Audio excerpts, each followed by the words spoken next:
আলহামদুলিল্লাহ,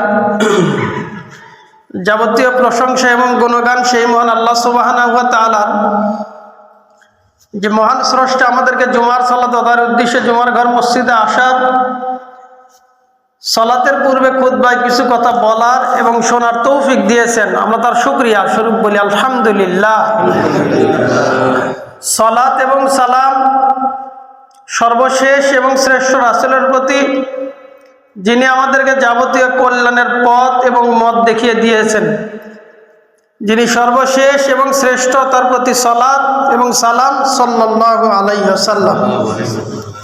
মসজিদে উপস্থিত দ্বীনি মুসলিম ভাই ও বোন, আমি আমার খুতবায় সূরা তাওবার এর 31 নম্বর আয়াত তেলাওয়াত করেছি এবং পূর্বের সপ্তাহের ঘোষণা অনুযায়ী আমাদের ধারাবাহিক আলোচনার বিষয় হক বা সত্য গ্রহণে বাধা কিসে।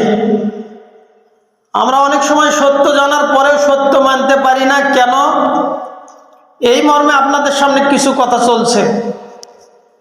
আমরা গত সপ্তাহে দুইটা পয়েন্ট আলোচনা করেছি।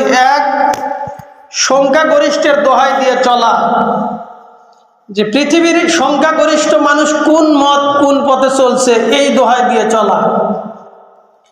দুই নাম্বার, বাপ দাদার দোহাই দিয়ে চলা, এইটাও হক বা সত্য গ্রহণে একটা বাধা। এরপরে বলা হয়েছিল যে আজকে আলোচনার বিষয় যে হক মানতে 3 নাম্বার বাধা, এক শ্রেণীর আলেম সমাজ, যারা নিজেদেরকে আলেম দাবি করেন এবং সমাজের মানুষও তাদেরকে আলেম হিসেবে চেনেন, জানেন যে তারা কোরআন সুন্নাহর জ্ঞান রাখেন, এরকম এক শ্রেণীর মানুষও হক বা সত্য গ্রহণে বাধা। তো তারা কারা, তাদের একটা পরিচয় আমাদের জানা উচিত। তার কারণ, লিবাস নিয়ে চললেই সে আলেম হবে এইটা নয়, বরং সে কোরআন এবং সুন্নাহর কথা বলে কিনা এইটা তদন্ত করতে হবে। কত মানুষ কোরআন দিয়েই গোমরা হয়েছে, আর আল্লাহ তাআলা এ কথাই বলেছেন যে কোরআনের মাধ্যমে কিছু মানুষ গোমরা হবে, আবার কিছু মানুষ হিদায়াত পাবে। এই কোরআনই কিছু মানুষের পক্ষে যাবে, কিছু মানুষের বিপক্ষে যাবে। তো আলেম দেখলেই যে তার কথাই ঠিক এইটা জরুরি নয়, বরং জরুরি কি যে তার কথা কোরআন এবং সুন্নাহর সাথে মিল আছে না নাই, এইটা তদন্ত করতে হবে।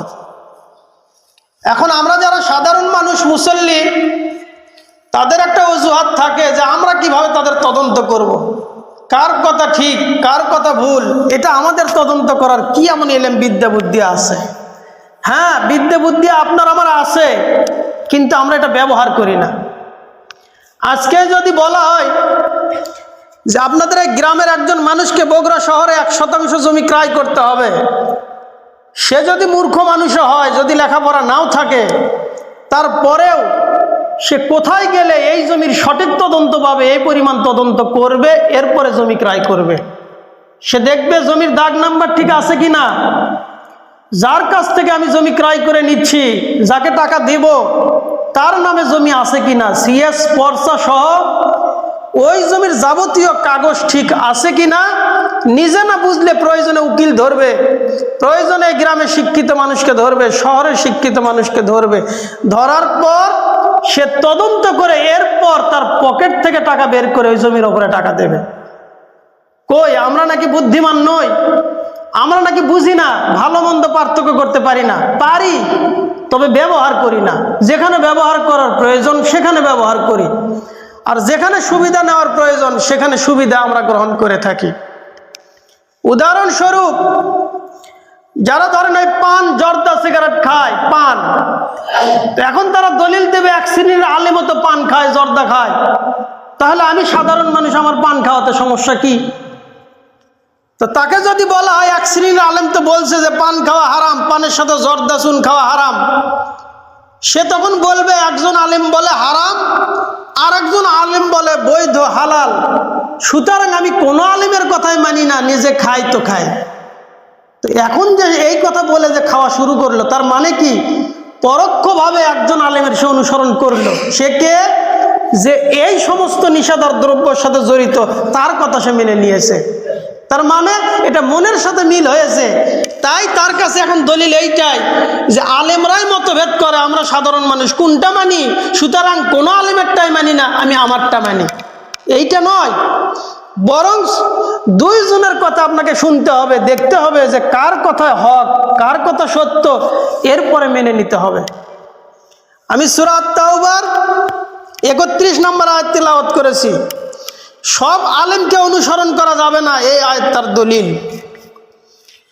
রাসূল সাল্লাল্লাহু আলাইহি সাল্লাম যখন ইসলাম ধর্ম প্রচার করা শুরু করলেন, তখন ইহুদিদের 3 জন পণ্ডিত ইসলাম ধর্ম গ্রহণ করেছিল, যারা ইহুদিদের সবচাইতে বড় শিক্ষিত মানুষ। 1 আব্দুল্লাহ ইবনে সালাম, 2 কাব আল আহবার, 3 আদি ইবনে হাতেব। এই 3 জনের ঘটনা আবার ভিন্ন ভিন্ন ঘটনা, আমি সেখান থেকে শুধু আজকের আলোচনার সাথে সম্পর্কিত ঘটনা। আদি ইবনে হাতেব তিনি নবী সাল্লাল্লাহু আলাইহি ওয়াসাল্লামের কাছে আসলেন।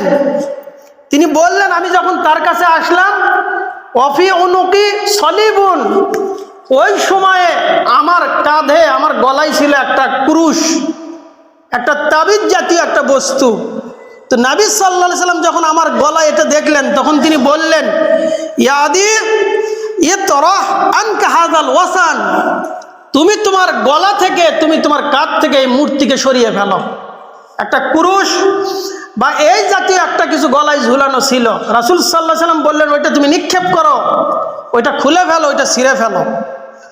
আদি ইবনে হাতেব বলেন, আমি নবী সাল্লাল্লাহু আলাইহি ওয়াসাল্লামকে এই আয়াত তিলাওয়াত করতে শুনলাম। ওই সময় নবী সাল্লাল্লাহু আলাইহি ওয়াসাল্লাম তিলাওয়াত করলেন, ইত্তাখাযু আহবারাহুম ওয়া রুহবানাহুম আরবাবাম মিন দুনিল্লাহ।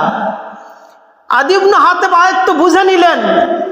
তিনি নবী সাল্লাল্লাহু আলাইহি ওয়াসাল্লামকে জিজ্ঞাসা করলেন, আল্লাহর নবী, আপনি যে আয়াত তিলাওয়াত করলেন, আমরা তো এই আয়াতের অন্তর্ভুক্ত নই, তাহলে আয়াত কি? আল্লাহ বলছেন, ইত্তাখাযু আহবারাহুম ওয়া রুহবানাহুম আরবাবাম মিন দুনিল্লাহ। সেই সময়ের ইহুদি খ্রিস্টানদেরকে লক্ষ্য করে আল্লাহ বলেন, তারা তাদের ধর্মগুরু, তারা তাদের আলেমকে ইলাহ বানিয়ে নিয়েছে।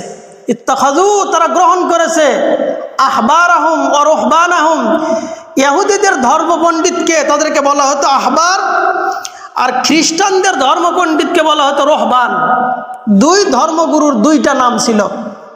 আল্লাহ তাআলা বলেন যে তারা আল্লাহকে বাদ দিয়ে, আরবাবাম মিন দুনিল্লাহ, তারা আল্লাহকে বাদ দিয়ে তাদের ধর্মের শিক্ষিত মানুষ আহবার এবং রহবান, আমাদের ভাষায় তারা আলেম, তাদেরকে তারা ইলাহ হিসেবে গ্রহণ করে নিয়েছে, আল্লাহ হিসেবে গ্রহণ করে নিয়েছে, মিন দুনিল্লাহ, আল্লাহকে বাদ দিয়ে। তো আদি ইবনে হাতেব রাদিয়াল্লাহু আনহু বলেন, হে আল্লাহর নবী, আমরা তো এরকম করি না যে আমরা আল্লাহকে বাদ দিয়ে আমাদের যারা আলেম তাদেরকে ইলাহ হিসেবে গ্রহণ করি, আমরা তো এইটা করি না। তাহলে কোরআনের এই আয়াতের অর্থ কি দাঁড়ায়? নবী সাল্লাল্লাহু আলাইহি ওয়াসাল্লাম তখন আদি ইবনে হাতেবকে বললেন, শোনো, তোমাদের মধ্যে যারা আলেম, আল্লাহ এমন কোন বিধান যেটা হালাল করেছেন, ওই আলেম সেটা হারাম ঘোষণা করেছেন, তো তোমরা কি সেটাকে হারাম হিসেবে গ্রহণ করো না? তো আদি ইবনে হাতেব বললেন, হ্যাঁ, আমরা তো এটা গ্রহণ করি। রাসূল সাল্লাল্লাহু আলাইহি ওয়াসাল্লাম আবারও বললেন, আল্লাহ কোনো বিষয় হারাম ঘোষণা করেছেন আর তোমাদের আলেম বলে ওইটা হালাল, তো তোমরা কি হালাল হিসেবে গ্রহণ করো? তো আদি ইবনে হাতেব বললেন যে হ্যাঁ, আমরা তো এটা গ্রহণ করি। নবী সাল্লাল্লাহু আলাইহি ওয়াসাল্লাম এটা দিয়ে বুঝিয়ে দিলেন যে আল্লাহর বিধানকে উপেক্ষা করে আলেম যখন ভিন্ন মত প্রতিষ্ঠা করার চেষ্টা করে, ওইটা যদি জনগণ মেনে নেয়, তাহলে ওই জনগণের আল্লাহর আল্লাহ থাকে না, ওই জনগণের আল্লাহ আলেম শ্রেণীর মানুষ হয়ে যায়। কোরআনের আয়াত, হাদিস, তিরমিজি হাদিসের সনদ সহিহ। মসজিদে উপস্থিত দিনী মুসলিম ভাই বোন, আলোচনার পয়েন্ট, এক শ্রেণীর আলেমী মানুষকে হক মানতে বাধাগ্রস্ত করে। তারা মনে করে যে আলেম যেটা বলছে ওইটাই ঠিক। 2 আলেম 2 রকম কথা বলে, সুতরাং আমরা আলেমদের মতভেদের মধ্যে না ঢুকে আমরা যেটা করি ওইটাই করি, এর ব্যতিক্রম কিছু করব না। অথচ আলেমকে আপনাকে খুঁজে বের করতে হবে। কিয়ামতের দিন হাদিস সহিহ মুসলিম, 3 শ্রেণীর ব্যক্তি দিয়ে আল্লাহ তাআলা জাহান্নাম উদ্বোধন করবেন। এর মধ্যে এক শ্রেণী হলো আলেম, যারা কোরআন তেলাওয়াত করত লোক দেখানোর জন্য, যারা ইলম অর্জন করেছে লৌকিকতার জন্য, মানুষের বাহবা পাওয়ার জন্য। 2, যারা দান করত লোক দেখানোর জন্য, লোকে তাকে দানবীর বলবে। 3, ওই শ্রেণীর শহীদ যারা যুদ্ধের ময়দানে যুদ্ধ করেছে, যদিও ইসলামের নামে, কিন্তু তাদের যুদ্ধ করার উদ্দেশ্য ছিল যে লোকে তাকে যোদ্ধা বলবে, লোকে তাকে বীর বলবে, এই উদ্দেশ্যে সে যুদ্ধ করেছে। এই 3 শ্রেণীর ব্যক্তি দিয়ে আল্লাহ তাআলা কিয়ামতের দিন জাহান্নামকে উদ্বোধন করবেন। সতর্ক সাবধান হওয়া উচিত। আলেমকে দেখলেই সে দিনের শিক্ষায় শিক্ষিত আলেম, তার কাছে হক পাওয়া যাবে, এটা জরুরি বিষয় নয়। জরুরি কি যে তার কথা কোরআন সুন্নাহর সাথে মিল আছে না নাই। যদি মিল থাকে তাহলে ঠিক, আর যদি মিল না থাকে তাহলে বুঝতে হবে এই আলেমই হলো হক মানতে বাধাগ্রস্ত করেছে। মসজিদে উপস্থিত দিনী মুসলিম ভাই বোন, এর মানে কিন্তু এইটা নয় যে আমি আপনাদেরকে আলেম শূন্য জীবন যাপন করতে বলছি যে আলেম চিনতে হবে কোন আলেম আল্লাহর দিন প্রতিষ্ঠার আলেম, আর কোন আলেম নিজের মন মানসিকতা, নিজের প্রবৃত্তি, নিজের চাহিদা সমাজে প্রতিষ্ঠা করার আলেম, এটা খেয়াল করতে হবে। যদি এই খেয়াল না থাকে তাহলে তো সঠিক ধর্ম আপনি আমি বুঝতে পারবো না। বুঝবো যে সবগুলো হয়তোবা ঠিক, আবার সবগুলো হয়তোবা ভুল। কিয়ামতের এটা একটা আলামত যে মুমিনকে মুনাফিকের মতো মনে হবে, আর মুনাফিককে মুমিনের মতো মনে হবে। তার মানে আমাদের সমাজে হক এবং বাতিলের পরিস্থিতি হয়ে গেছে এমন যে হকই যেন বাতিল, বাতিলই যেন হক। কেন? এটা আমাদের উপস্থাপন ভঙ্গিমার কারণে। মসজিদে উপস্থিত দিনী মুসলিম ভাই বোন, সুতরাং হক হকের জায়গায় হক, এইটা চূড়ান্ত বিশ্লেষণ করে হক জেনে বুঝে আপনাকে আমাকে আমল করতে হবে। সাধারণ জনগণ আর আলেমের মর্যাদা রাসূল সাল্লাল্লাহু আলাইহি ওয়াসাল্লাম দিয়েছেন। রাসূল সাল্লাল্লাহু আলাইহি ওয়াসাল্লামকে বলা হলো একজন আবেদ আর একজন আলেম, এই দুইজন, আল্লাহ রাসূল সাল্লাল্লাহু আলাইহি ওয়াসাল্লাম দুইজনের মধ্যে পার্থক্য কেমন? নবী সাল্লাল্লাহু আলাইহি ওয়াসাল্লাম বলেছেন ফাজলুল আলিমি আলাল আবেদ কা ফাজলি আলা আদনাকুম। একজন আলেম আর একজন সাধারণ মুসল্লি, যে ইসলামের শিক্ষায় শিক্ষিত, উচ্চ শিক্ষিত নয়, তবে ইবাদত গুজার, সে ইবাদত করে, এই আলেম আর ইবাদত গুজারের মধ্যে পার্থক্য হলো কেমন? নবী সাল্লাল্লাহু আলাইহি ওয়াসাল্লাম বলেন কাফাদলি আলা আদনাকুম, আমি নবী মুহাম্মদ সাল্লাল্লাহু আলাইহি ওয়াসাল্লাম, আমার মর্যাদা সাধারণ জনগণের উপরে যেমন, সাধারণ মানুষের উপরে আলেমদের মর্যাদা তেমন। এই নবী আবার আলেম থেকে সতর্ক সাবধান করেছেন যে আলেম থেকে সতর্ক সাবধান হতে হবে, কারণ পথভ্রষ্ট আলেমই রাসূল সাল্লাল্লাহু আলাইহি ওয়াসাল্লামের ভয় ছিল। নবী সাল্লাল্লাহু আলাইহি ওয়াসাল্লাম বলেন কিয়ামতের আগে পরিস্থিতি এমন হবে, ইরফাউল ইলম ওয়া ইয়াকসুরাল জাহল, মূর্খতা বর্ষণ হবে আর এলেমকে উঠিয়ে নেওয়া হবে। দেখা যাবে যে শিক্ষিত মানুষ কিন্তু ভেতরে সারশূন্য, তার ভেতরে যে শিক্ষা, এই শিক্ষা ইসলামের শিক্ষা নয়, বরং এই শিক্ষা তার চলার পথের পাথেয়র একটা শিক্ষা হয়ে দাঁড়িয়েছে। সুতরাং এলেমের ভিত্তিতে আলেম আর সামাজিক আলেমের পার্থক্য করে চলতে হবে। যদি এই পার্থক্য না হয় তাহলে আমরা হক এবং বাতিল বুঝতে পারবো না। আল্লাহ আমাদেরকে হক এবং বাতিলের পার্থক্য বুঝে সঠিক বিষয়টা আমাদেরকে মেনে নেওয়ার তৌফিক দান করেন। আল্লাহুম্মা আমিন। আল্লাহ আমরা যেন গোমরাদের অন্তর্ভুক্ত না হই, তাই সঠিক কথাগুলো আমাদেরকে জানার, বোঝার এবং সে অনুসারে চলার তৌফিক দান করেন। আমিন। ইন্নাল হামদালিল্লাহি ওয়াহদা ওয়াসসালাতু ওয়াসসালামু আলা মান লা নাবিয়্যা বাদা। আউযু বিল্লাহি মিনাশ শাইতানির রাজিম। ইত্তাখাযু আহবারাহুম ওয়া রুহবানাহুম আরবাবাম মিন দুনিল্লাহ। আলহামদুলিল্লাহ, প্রশংসা আল্লাহ তাআলার জন্যই, যে মহান স্রষ্টা আমাদেরকে দিন ইসলামের সঠিক কথাগুলো জানার, বোঝার সুযোগ করে দিয়েছেন বলি আলহামদুলিল্লাহ। আমরা ওই আল্লাহর কাছে তৌফিক কামনা করি যে আল্লাহ আমাদেরকে সঠিক কথাগুলো জানার পরে আমাদের জীবনে বাস্তবায়ন করার তৌফিক দান করেন। আল্লাহুম্মা আমিন। তাহলে আলোচনা চলছিল হক বা প্রকৃত সত্য মানতে বাধা কিসে। 1 নাম্বার, অধিকাংশ মানুষের দোহাই দিয়ে চলা, এটা হক মানতে একটা প্রধান বাধা। যে অধিকাংশ মানুষ কি তাহলে ভুলের পথে? হ্যাঁ, অধিকাংশ মানুষ ভুলের পথে হতে পারে, কারণ এটা আল্লাহর ঘোষণা। আল্লাহ বলেন ওয়াইন তুতি আকসারা মান ফিল আরদ ইউদিল্লুকা আন সাবিলিল্লাহ। হে নবী, আপনিও যদি অধিকাংশ মানুষের অনুসরণ করেন, তারা আপনাকে সঠিক পথ থেকে বিচ্যুত করে নিয়ে যাবে। কেন? ইয়াত্তাবিউনা ইল্লা যন ওয়া ইনহুম ইল্লা ইয়াখরুসুন। কারণ তারা আন্দাজ অনুমানের ভিত্তিতে তারা কথা বলে, আন্দাজ অনুমানের ভিত্তিতে চলে। আমাদের 2 নম্বর পয়েন্ট, বাপদাদার ধর্মের দোহাই দিয়ে চলা। যারা বাপদাদার ধর্মের দোহাই দিয়ে চলে পূর্বপুরুষের দোহাই দিয়ে চলে, তারাও হক বা সত্য মেনে নিতে পারে না। আর পূর্বপুরুষের দোহাই আমরা প্রত্যেকটা পয়েন্টে বিবেক বুদ্ধি খাটিয়ে চলি, বাপদাদার দোহাই সব জায়গাতেই দেই না। এখনই যদি বলা হয় যে আমার বাবা কি, আমার বাবা একজন কৃষক মানুষ ছিলেন, সাধারণ মানুষ ছিলেন, কিন্তু আপনি কি, আপনি একজন ডাক্তার, আপনি একজন ইঞ্জিনিয়ার, আপনি একজন স্কুলের শিক্ষক। তো এখন যদি বলা হয় বাপ দাদার দোহাই দিয়ে তো আপনার শিক্ষিত হওয়া ঠিক হয়নি, কেন? আপনার বাবা তো মূর্খ মানুষ ছিল। তো ওখানে বাপ দাদার দোহাই আমরা দেই না, সুবিধা মতো ইসলাম মানার ক্ষেত্রে আমরা বাপ দাদার দোহাই দিয়ে চলি।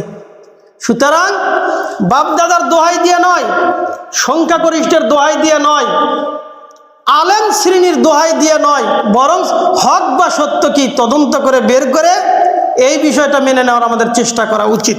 আল্লাহ আমাদেরকে তৌফিক দান করেন, আল্লাহুম্মা আমিন। আমার আলোচনার 4 নম্বর পয়েন্ট, যেটা 3-এর সাথে মিলে যাবে। 3 নম্বর পয়েন্ট, আলেমদের দোহাই দিয়ে চলা।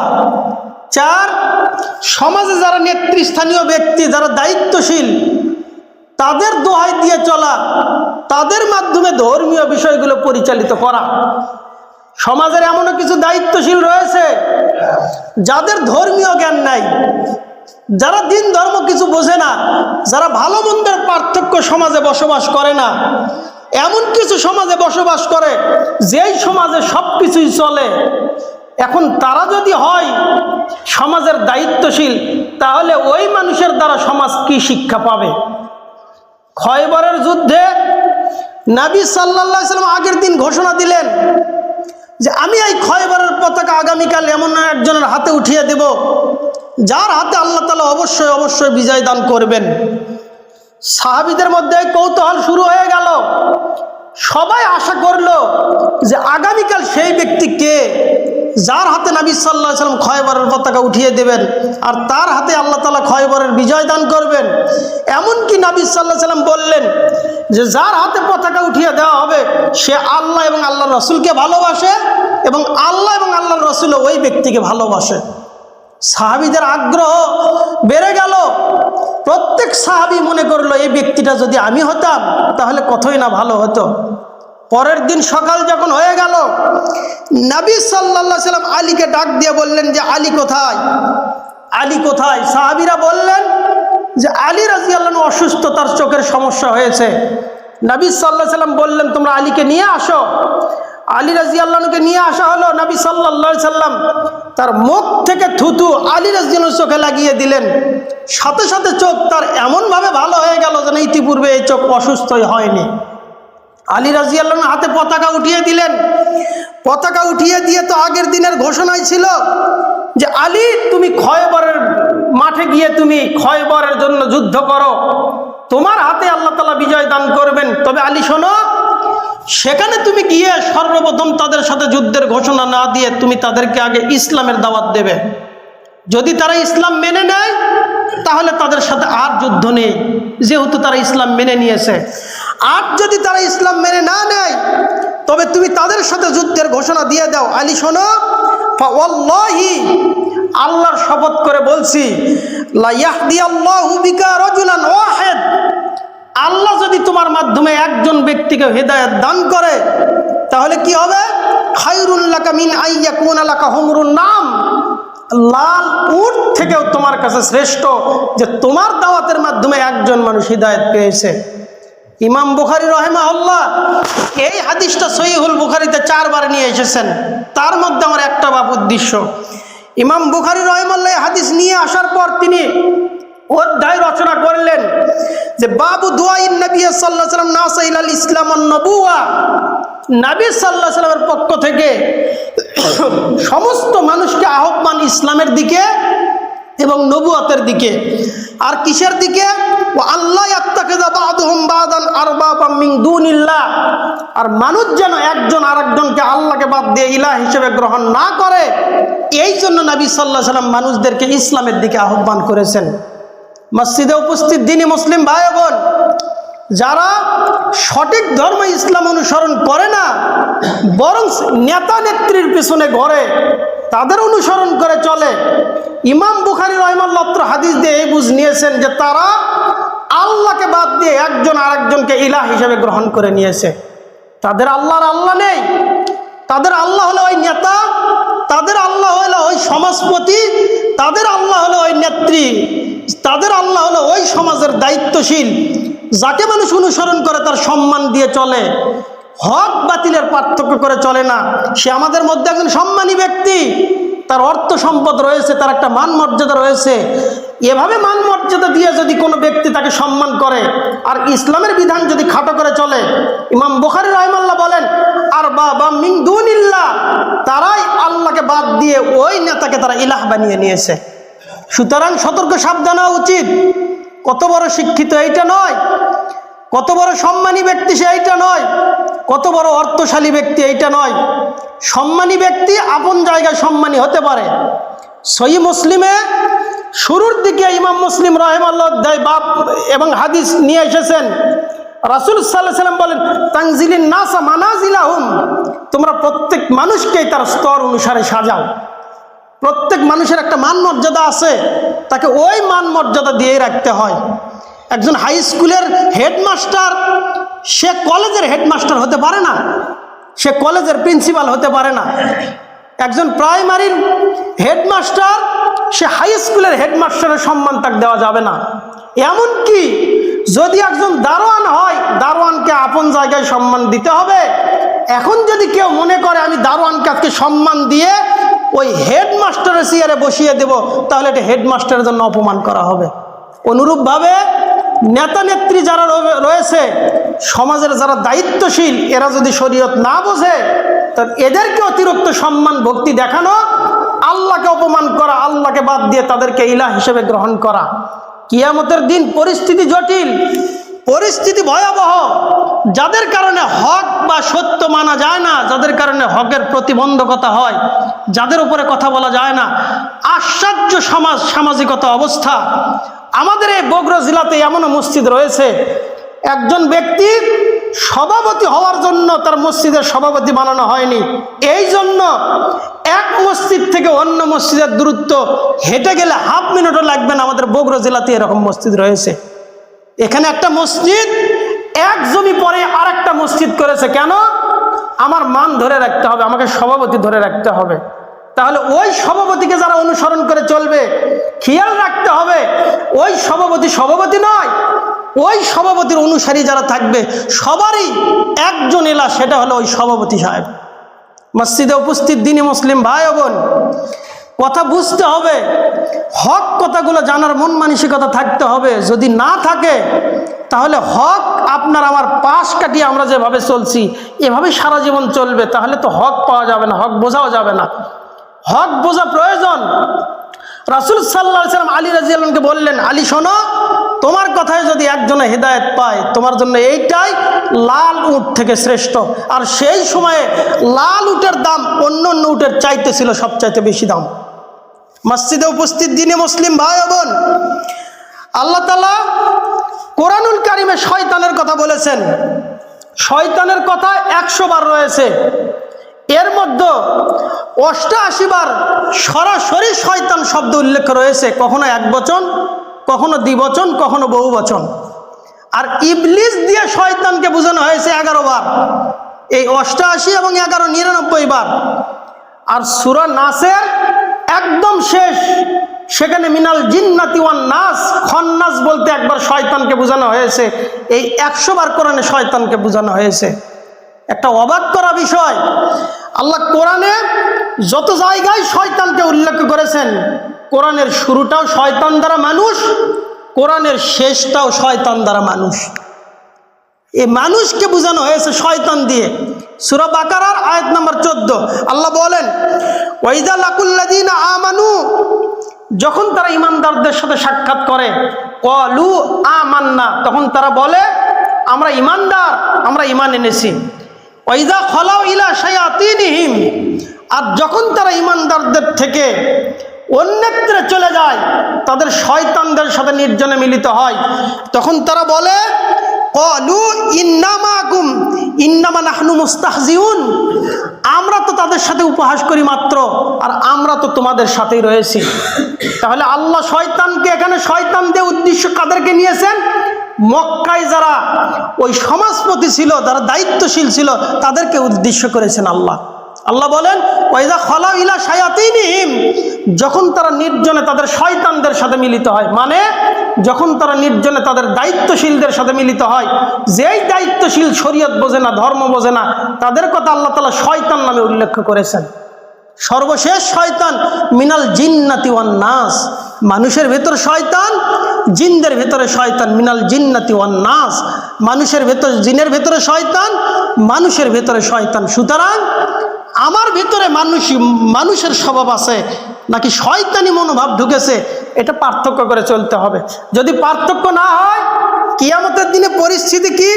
আল্লাহ তাআলা বলেন ওয়াকালাল্লাযীনা কাফারু, যারা কুফরি করেছে তারা বলবে রব্বানা আরিনাল্লাযাইনি আদাল্লানা মিনাল জিন্নি ওয়াল ইনস, হে আল্লাহ, যারা আমাদেরকে গোমরা করেছে জিনদের মধ্য থেকে এবং মানুষদের মধ্য থেকে, মানুষ এবং জিনদের মধ্য থেকে, যাদের কারণে আমরা হক এবং সত্য পাইনি, আল্লাহ তাদেরকে আমাদের সামনে নিয়ে আসেন। ওই সমস্ত নেতা, ওই সমস্ত দায়িত্বশীল, তাদেরকে নিয়ে আসেন। নাজালহুমা তাহতা আকদামিনা লিয়াকুনা মিনাল আসফালিন, আমরা যেন তাদেরকে আমাদের সামনে শুয়ে দিয়ে আমাদের পা দ্বারা পদদলিত করে আমরা যেন জাহান্নামে যেতে পারি। তাহলে নেতৃস্থানীয় ব্যক্তিরা সাবধান, দায়িত্বশীলরা সাবধান হতে হবে। তাদের কারণে যদি হক প্রতিষ্ঠা করতে প্রতিবন্ধকতা সৃষ্টি হয়, তার মানে বোঝা যাবে জনগণ আর আল্লাহকে মানে না, আল্লাহকে বাদ দিয়ে ওই নেতাকে মানে, ওই দায়িত্বশীলকে মানে। তারা আল্লাহকে বাদ দিয়ে ওই দায়িত্বশীলকে ইলাহ হিসেবে গ্রহণ করেছে। মসজিদে উপস্থিত দিনী মুসলিম ভাই বোন, এটা বললাম সূরা ফুসসিলাত, সূরা হামিম সাজদার 29 নম্বর আয়াত। সূরা আহজাব এর 66, 67 এবং 68 নম্বর আয়াতের মধ্যে আল্লাহ বলেন ইয়াউমা তুকাল্লাবু উজুহাহুম ইলান ফিন্নার, যখন তাদেরকে জাহান্নামের কাছাকাছি নিয়ে যাওয়া হবে, ইয়াকুলুন, তখন তারা বলবে ইয়া লাইতানা আতানাল্লাহ ওয়া আতানার রাসূলা, হায় আমাদের জন্য দুর্ভোগ, আমাদের জন্য আফসোস, আমরা কেন আল্লাহকে মানলাম না, কেন আল্লাহর রাসূলকে মানলাম না, কেন হক বা সত্য গ্রহণ করলাম না। অকালু, তারা আরো বলবে রব্বানা, হে আমাদের প্রতিপালক, ইন্না আতানা সাদাতানা ওয়া কুবারানা, হে আল্লাহ, আমরা তো অনুসরণ করেছি আমাদের যারা দায়িত্বশীল, আমাদের যারা নেতা, আমাদের যারা সমাজপতি, তাদের অনুসরণ করেছি। সুতরাং আপনি কি করেন? ওয়া আদাল্লুনা সাবিলা, তারা আমাদেরকে আল্লাহ আপনার সঠিক পথ থেকে বিচ্যুত করেছে। রব্বানা আতিহিম যিফাইনি মিনাল আযাব, সুতরাং আল্লাহ আপনি তাদেরকে, ওই নেতা নেতৃস্থানীয় ব্যক্তি যারা রয়েছে, তাদেরকে ডবল শাস্তি দিয়ে দেন। কারণ তাদের কারণে আমরা গোমরা হয়েছি, তাদের কারণে হক বা সত্য পাইনি, হক মানতে তারা আমাদেরকে বাধাগ্রস্ত করেছে, তারা হক বুঝতে দেয়নি। সুতরাং তারা কিয়ামতের দিন আবেদন করবে, এই যে অনুসারী যারা থাকবে, যারা ওই নেতাকে অনুসরণ করবে, যেই নেতা হক কোনোদিন বোঝেনি, হক বোঝার চেষ্টাও করেনি, নিজের ক্ষমতা খাটিয়ে বাতিল জিনিস সমাজে প্রতিষ্ঠা করেছে, রাষ্ট্রে প্রতিষ্ঠা করেছে, তাহলে অনুসারী যারা থাকবে তারা কিয়ামতের দিন আল্লাহর কাছে আবেদন করে বলবে আল্লাহ রব্বানা আতিহিম যিফাইনি মিনাল আযাব ওয়াল আনহুম লা'নান কাবীরা, আল্লাহ তাদের প্রতি আপনি চিরস্থায়ী লানত দেন, ব্যাপক আকারে লানত দেন, তাদের উপর আপনার অভিশাপ, তাদেরকে আপনি ডবল শাস্তি দিয়ে দেন। মসজিদে উপস্থিত দিনী মুসলিম ভাই বোন, সুতরাং আমাদের সাবধান, সতর্ক হওয়া উচিত। হক বা সত্য জানার পরে বিন্দুমাত্র ইতস্তবোধ, বিন্দুমাত্র কণ্ঠাসবোধ, বিন্দুমাত্র সন্দেহ সংশয় করার সুযোগ নেই। আমি হক জেনেছি তো আমাকে মানতে হবে, সাধ্য অনুসারে যত দূর মানা যায়। যুক্তি তর্ক দিয়ে হককে বাতিল করার চেষ্টা করা, এইটা হক বিমুখ জীবনযাপনের নামান্তর। সুতরাং আমাদেরকে হক জানতে হবে, হক বুঝতে হবে। আল্লাহ আমাদেরকে হক কথা জানার, বোঝার এবং সে অনুসারে চলার তৌফিক দান করেন। আল্লাহুম্মা আমিন। আলোচনার ধারাবাহিকতা আমি রক্ষা করার চেষ্টা করবো ইনশাআল্লাহ। আলোচনা এলোমেলো করা বা আলোচনা এলোমেলো শোনা, আমি উভয়টাই অপছন্দ করি। তাই আপনাদের কাছে হয়তো এটা খারাপ লাগারও বিষয় হতে পারে যে একই বিষয় বারবার আসে, এটা খারাপও লাগতে পারে। আবার হয়তো বা বিভিন্ন সময় বিভিন্ন আলোচকের আলোচনা শুনে একটা মন মানসিকতা তৈরি হয়, তাই যেটা আমি ভালো মনে করি যে ধারাবাহিক আলোচনা শোনা এবং করা, আমি এভাবে আলোচনা করার চেষ্টা পাবো। আল্লাহ যেন আমাদেরকে সঠিক কথাগুলো জানার এবং বোঝার তৌফিক দান করেন। আল্লাহুম্মা আমিন। কারো প্রতি হিংসা বিদ্বেষ নয়, কারো প্রতি রাগান্বিত নয়, বরং সত্য কথাইগুলো আমাদেরকে জানতে হবে এবং ওগুলো আমাদের জীবনে বাস্তবায়ন করতে হবে।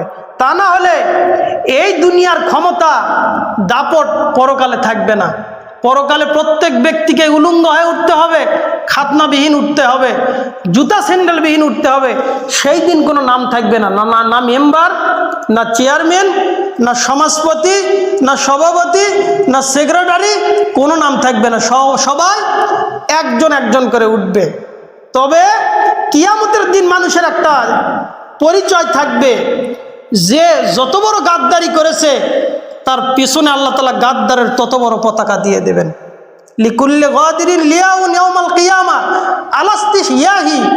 রাসূল সাল্লাল্লাহু আলাইহি ওয়াসাল্লাম বলেন, প্রত্যেক গাদ্দারের পিছনে, ইস্তেওয়া অর্থ হলো পিছন, দুবুর, পিছনে একটা পতাকা থাকবে। কত দূর?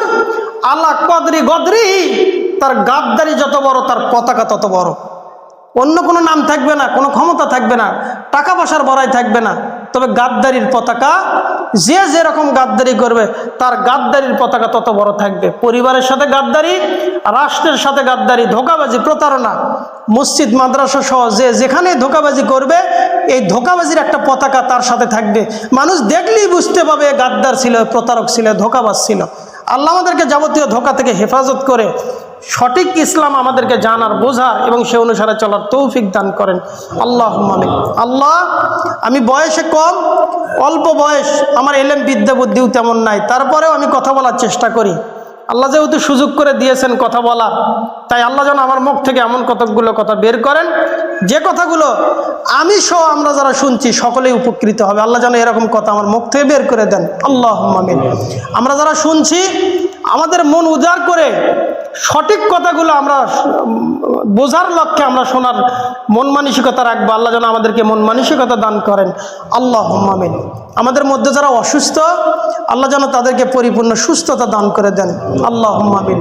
আমরা যারা ঋণগ্রস্ত আল্লাহ যেন আমাদের ঋণ পরিশোধের একটা সহজ সুন্দর পথ বের করে দেন। আল্লাহুম্মা আমিন।